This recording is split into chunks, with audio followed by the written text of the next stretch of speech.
สบายดีป่าลูกสบายดีป่าลูกเอาไม่เนี่ยมกล่องเวลาสบายดีเนี่ยมกล่องนำคนดูอายับไปสบายดีป่าลูกสบายดีป่าลูกแจ้งสัตว์แต่ว่ามื้อนี้แม่สิไปเมื่อเซ่เด้อมื้อนี้เด้ออีดา2คนอยู่กับพ่อลูกเด้อมาดิวน้ำควายอย่าสิอยู่น้ำพ่อใหญ่อยู่น้ำไผก็ได้คันเมื่อยเด่นอยู่เพื่อนจะก็ไปเด่นน้ำพ่อใหญ่อยู่เพื่อนเด้อ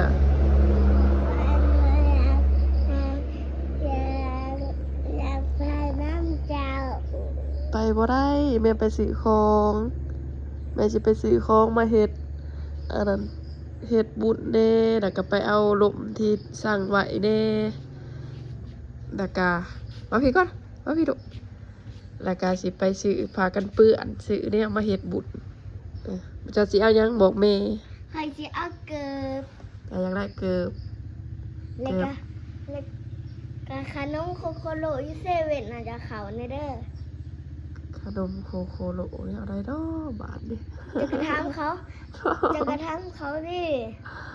ไอ้แม่ไปทำเขาแต่มันเป็นกล่องน่ะเป็นสีลำอ่ะแล้วมันเป็นโอ้ที่ลูกเคยกินน่ะหมอโอเคแล้วก็โอเคเดี๋ยวแม่ซื้อมาให้เจ้าล่ะเคยอันยืนดีๆไปยืนเฮียงกันกับเอื่อยพอดีเคยมากินเอาขนมโคโคโรคือกันมันจังบ่หยาดกันกะอันนั้นกะขนมอันนั้นเองขนมแล้วมันเป็นก่อนในการเป็นถูกตุ๊กตาค่ะบอกเป็นธงอยู่สันอยู่ไกลๆกับสันหลอกตัวมันเป็นขนมโคโคโรค่ะแม่นบ่แมนโอ้คือขนมอาหารเอาได้ดีหาแซ่บจับไหลเบิดแต่เบหาจับบ่ได้จะสิเอาเกิบบ่เจ้านะเกิบตัวหาข่อยมันผัดตกลงไปในในท่อหนาบาดนี่ข่อยก็ได้อันนี้ข่อยก็จื้อได้ว่าอีไม้ได้ชื่อเกิบอีแต่มาให้ข่อยตอนจะเกิดข่อยก็ได้เอามาใส่ดีนี่แม่สิให้ไปไว้เพิ่นก็ไปเด่นน้ำห้องพี่น้องฝนตกแห้งไปเด่นน้ำห้องก็ได้ปล่อยเกิบลงเกิบก็พัดเข้าป่าหาจะได้ก็บ่เห็นเอาเกิบเอาขนมเนาะแต่ว่าอยู่เพื่อนกับน้องเฮ็ดจังได๋ต้องเฮ็ดแนวไรเบิ่งอยู่กับกันบ่ไปเล่นห้ามอีหยังห้ามตีกันเบิ่งน้องดีๆอันนี้ก็อีหยังกันอยู่กับพ่อแล้วก็เฮ็ดอีหยังหามอีหยังห้ามตาโอ้ควบเข้าใจบ่ห้ามสอเบิ่งซับชอบเที่ยวบ้านเลยนี่ล่ะมันยามอีพอแล้วสิไปมื้อนั้นแล้วสิเอาโทรศัพท์ให้ข่อยนอนเบิ่งกับอีดิงนะดิ้งนะน้องดิ่งลืมเลยเบาจนสิ้นปากก็ลืมแล้วเฮ้ยต้องปรับการเบาใหม่เด้เบาดูแหงเคยแหงสิ้นเลยเบาอันนี้บ่เป็นก็เอาปักก่อนป๊อกคอนน่ะมาจากละเนาะป๊อกคอนอยู่ตลาดกับแปงกับนี้เดี๋ยวแม่ซื้อมาให้เด้อเดี๋ยวไปเฮ็ดกินกันพี่น้องบ่ไปบ่โสเบากันดีบ่ดีมึงสาวนี่ไปขึ้นรถไปบ้านนี่ไปขึ้นรถไปบ้านพอสิไปป้าเลยฮะเอื่อยไปเดี๋ยวละฮะไปจะได้แม่สิซื้อของมาให้แม่เอาของมาลายบ่ลายไปเบิ่งแม่หน่อยนะพอไปปะบ๊ายบายบายเนี่ยตินั่งดีๆลูกนั่งดีๆจะนอนโต๊ะค่ะนั่งคุบกันไหวดีๆเด้อนั่งดุ่มก็ไหลดูอยู่หน้าน้ำโพสาวแม่น้ำคิงก็สิไปเดี๋ยวพี่น้องเตรียมตัวเดี๋ยวรอเดี๋ยวเนาะเผาไปเผามาไปแต่เสาเนี่ยกับเสาแล้วจะมา8 โมงปลายเดี๋ยวอะไรนี่นะมาหักมือพ้นสิ พศดอกเด้อซื้อของกินเด้อผู้ใหญ่นี่ไปแวะซื้อกล้องพี่น้องพี่น้องเฮ็ดบุญขายเดี๋ยวมาเบิ่งว่ามื้ออื่นสิได้บ่อันนี้มาเอาขนมปังแต่ไปหาเพราะว่าเขาสั่ง7ถุงเป็นจังได๋ลูกบอก แม่ลูกฟังแล้วเขาคันค่ะ เจ้าเอ็นเขากกเอ็งนิตี้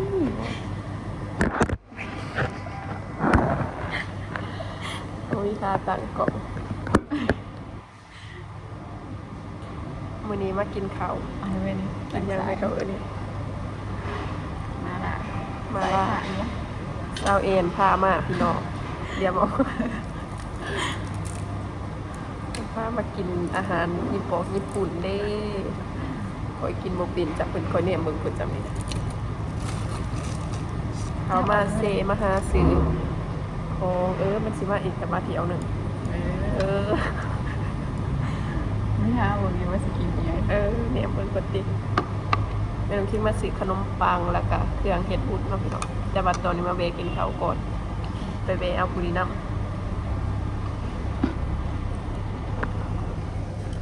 ว่าเพิ่นมาสิพามากินอาหารแซ่บๆเลี้ยงกับมาพามากิน ว่า เดี๋ยวมาเบิ่งกัน นี่ซื้ออาหารอีหยังบ่ฮู้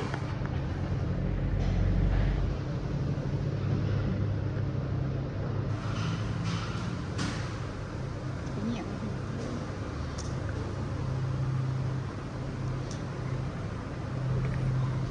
มันหมุนไปนะไป3 ดบแล้วก็ยังบ่ทันได้จับเอาอยู่บ่นะบ่อยากสิเอาหยังนะเฮ้ยมันจะมีราคาบอกเนาะอันว่าเฮานี่ 3,000 50,000กีบแต่ละอย่างอย่าง 3,000 4,000เนี่ยคือแต่ละไม้มันก็สิมีราคาของมันอยู่หั่นล่ะอันนี้พี่น้อง3,000 4,000 7,000 10,000การน้ำซุปไปเรื่อยแต่ว่าของเซาเอนเพิ่นเอาเอียงเลยมาละของคอยเอาต้มยำคอยท่านมีหยังอยู่คอยสิเอาอีหยังแล้ว เอ็นขโมยกระเพาก็กินบอกพอได้มวนที่ซื้อพี่น้องแต่ที่จริงก็กินบ่เป็นดี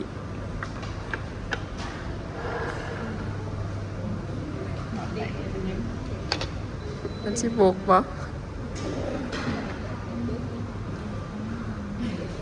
เอาอย่างดีสิบ่เอาก่อนสัก10,000 ตลกอีกหมูบอกเอาไม่อยาก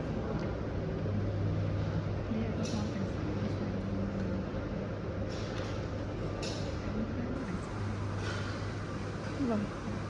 ไม่ใช่ มันหอมปะ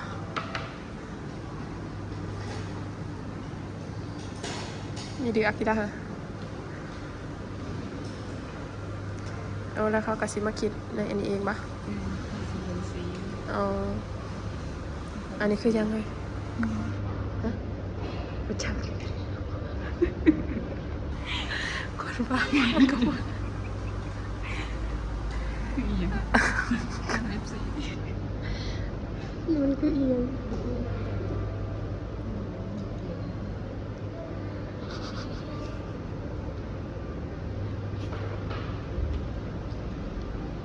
ค่อยอายดิอาศัยเอ็นอาศัยฉันนี่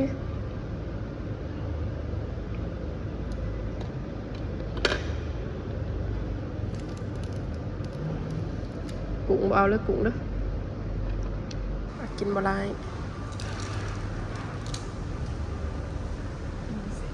ไข่ได้ไหม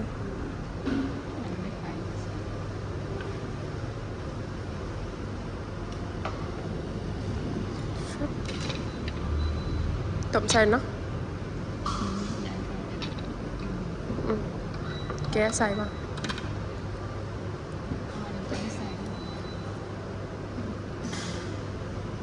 เสียบไปนี่ปะ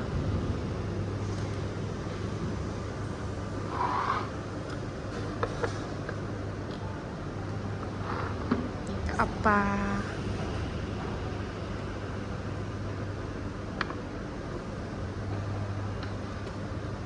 เอาเสร็จนี่ยังดีจังสีแสบ เซล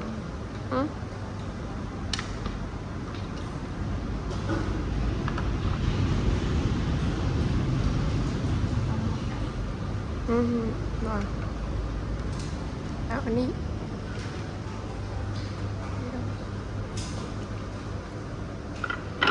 อันกับบลายกันเลยเท่าไหร่ กินไป 2 ลบล่ะ3 ลบล่ะท่านใดเต็มหมออยู่ มีอะไรกินไหม แล้วเอาอย่ามาซิมเบิ่งครั้งแรกพี่น้องครั้งแรกที่มากินเห็นอันนั้นเขารีวิวเนาะแต่ว่าจะแอนเพิ่นมาก่อนแล้วเพิ่นมาเซฟก็ได้พาแม่น้ำคิงมากินอีกเทื่อนึง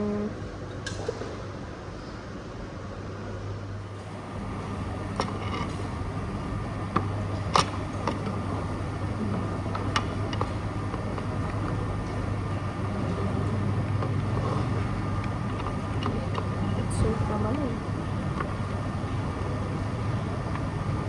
ผู้ไอ้ใดบ่ผู้ไอ้ใดผู้ไทยเห็นไหม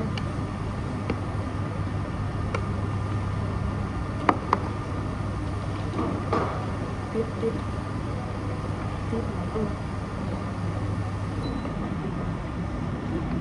ตกไปเลย no มันสุกเกินไปจริงๆ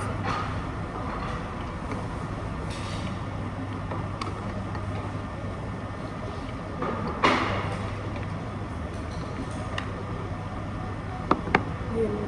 ราคาต่ำกว่าวัน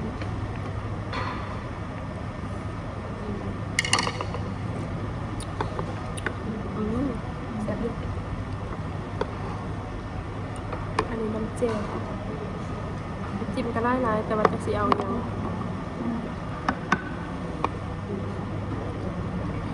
เอากันบนต้มยำกับมีเจลพอดีอยากจะกินหมูกระทะเลยเนาะของฟอยนี่ไหมอันโมเมียนะเจลหมูกระทะว่ามากินกับอะไรต้มยำ หลานเป็นเจียวสูงแกง มันเป็นแก้วอะไรมั้งจะกระเสียบอยู่นั่นแหละอันหอมผักเขีย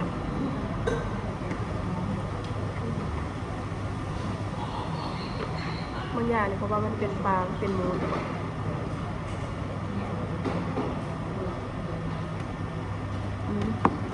ปลาเอา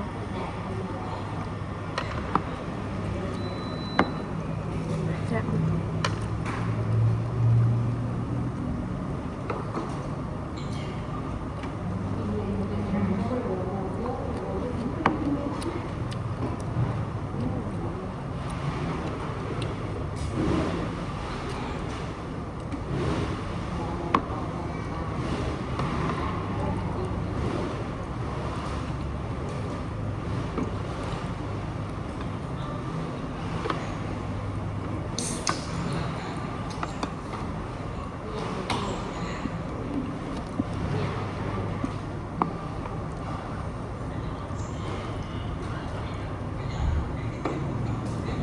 เอาอันนี้มาคือบทใช้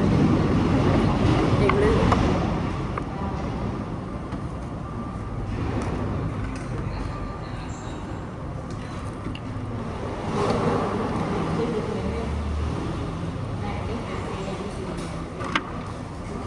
ก็ได้ที่ได้ก็เอาแต่หนึ่งเอาแต่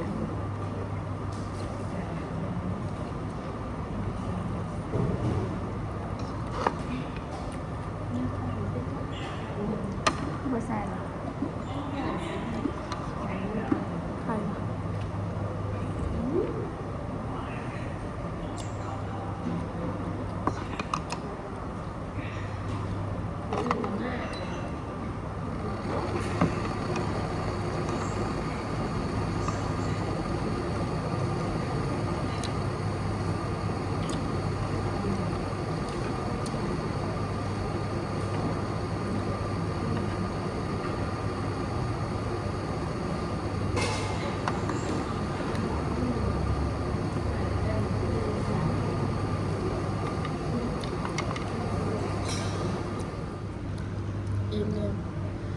นะพี่น้องแซ่บ ผู้ อยู่ ใด นะ จัดการมาหาการเรียนภาษา น้องเอาจะคือเอาหน่อยเด้อ กินอยู่นี่ จะเน้นพักเนาะ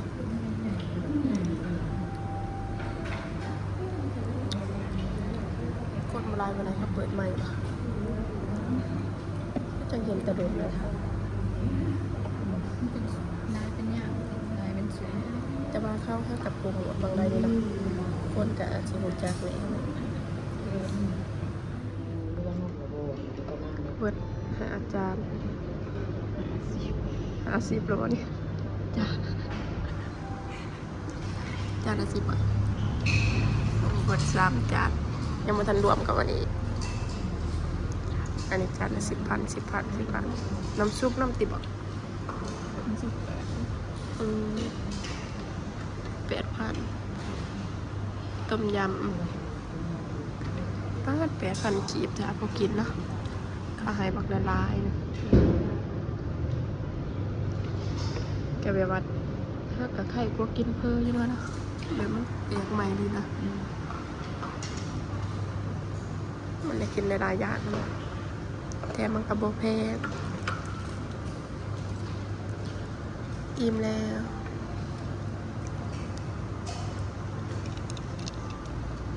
แต่ว่าอาหารเขาจะบรายกันเลยเนาะอาหารจะบรายกันเลย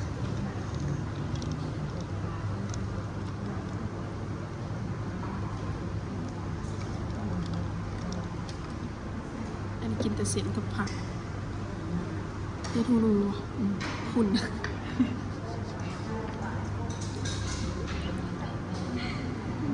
เป็นยัง จะมาใส่แกงทำไมวะ นายจะมีน้ำใหม่เนาะ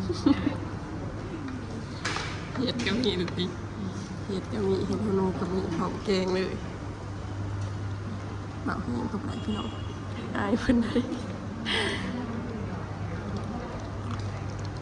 คนมาลายกันเลย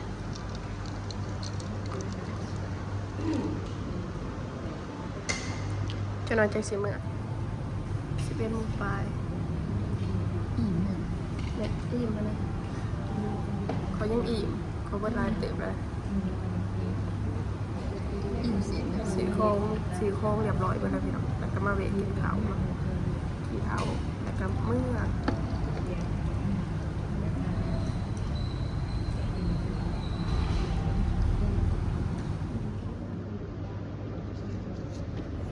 83จะ73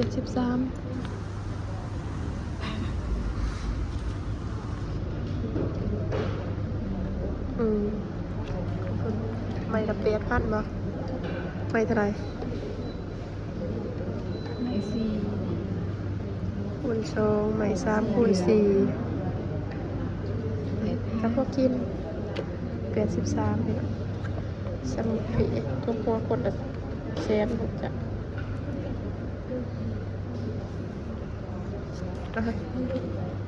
จ่ายอยู่ใส่จะได้เขามาเอาบ่ ยัง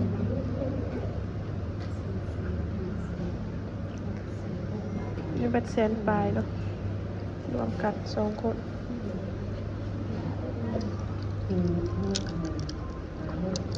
น้ำกระเทียมกินน้ำกันดีนะแบบประหยัดของพี่นะตีต้นเองย่างเข้ามาตอนนี้จนคืนแซ่บๆปะ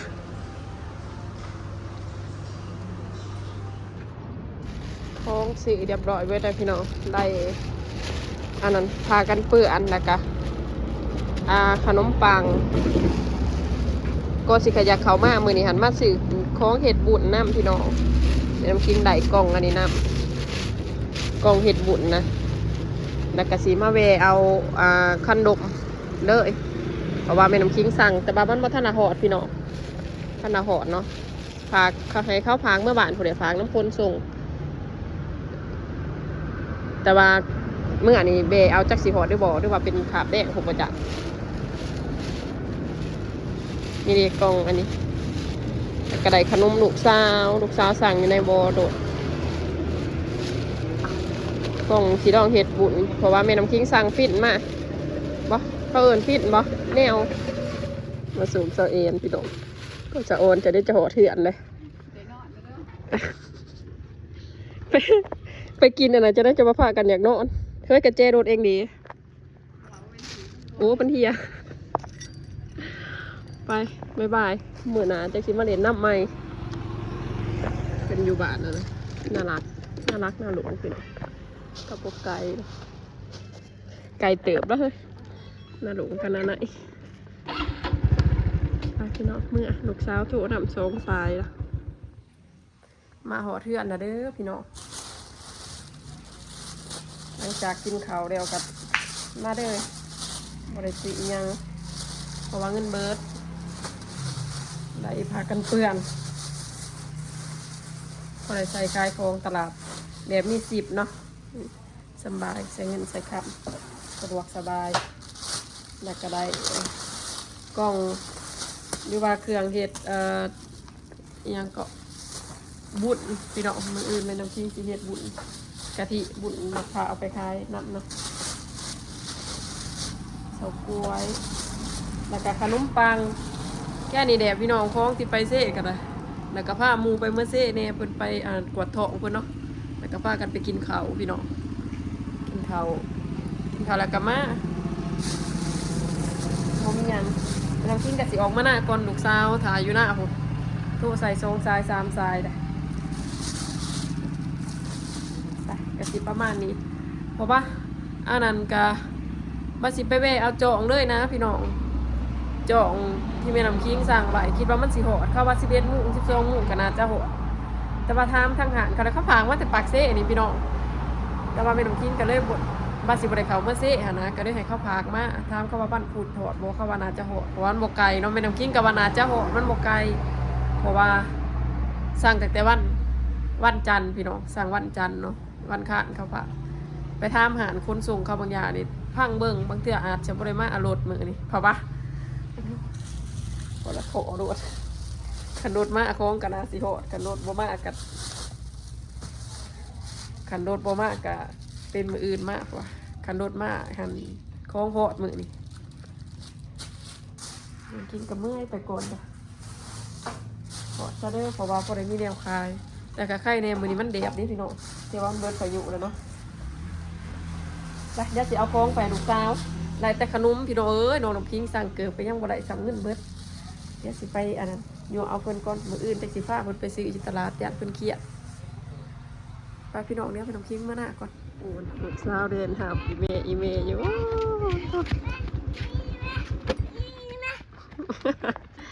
โดยอีหยังบ่ได้อีหยังซ้ำ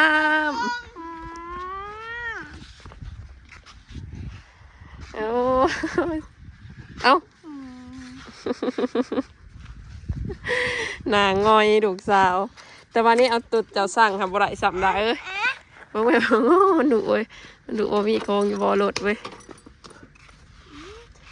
ได้แต่อันนี้ได้หันลูกลาคำแพงนี่ดิปันกันอันนั้นมันโมมีสาขาอันนั้นดาวเหืองมันโมมีอีเมก็ได้บริเขาสาขาอื่นแม่เห็นมันจะมากินอันนี้กับอันนั้นแม่ก็ได้เอามาให้วันนี้แม่ซิบไปฟังเกือบพันแจ็คซี่แม่สิบอกไปฟังแม่หันเงินเวิร์ดเดี๋ยวแต่บ่มื้ออื่นทำแม่สิพาจะไปตลาดน้ำไปเดี๋ยวเอาเองโอเคบ่ซื้ออยู่ตลาดเนาะแต่อีตุนลูกสาวมื้ออื่นงั้นนี่มื้ออื่นจะตื่นแต่เช้าเด้อตื่นแต่เช้าไปตลาดกับแม่เด้ออีดาไปใส่เองแม่ก็ลืมบอกจักใส่เกือบจะใส่ได้แม่ก็บ่ได้เบิ่งแม่ย่านซื้อมาบดอันนี้นี่แค่เงินกับเบิดปั๊บอันนั้นแก้แข่งกันเกิดอันนั้นปั้นกันหนูกับกับน้องชายป่านบ่เขียดแม่เนาะนั่นล่ะเก่งหลายพวกนี้พุทธทงเมื่อกูพร้อมปั้นกันแล้วอยากอีนึงไปกินนี่นั่นใส่กระเล็กแก๊บมาให้บ่ได้เกิบมาให้ลูกสาวพี่น้อง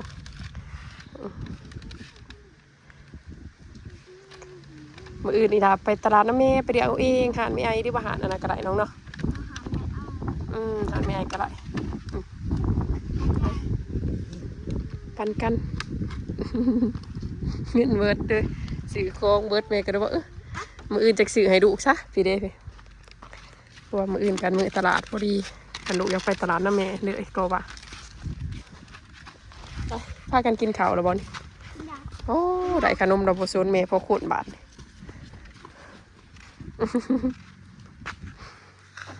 ลูกสาวป้าพี่น้องแม่น้องคิงก็สิได้ปิดคลิปไปเพียงสมิเด้อพอกันใหม่คลิปหน้าคลิปนี้ก็ขอบใจขอบคุณที่มาให้กำลังใจมื้อนี้ติดหนี้ลูกสาว1อย่างเนาะแม่เนาะแม่ติดหนี้เจ้า1อย่างเนาะอันยิ้มแน่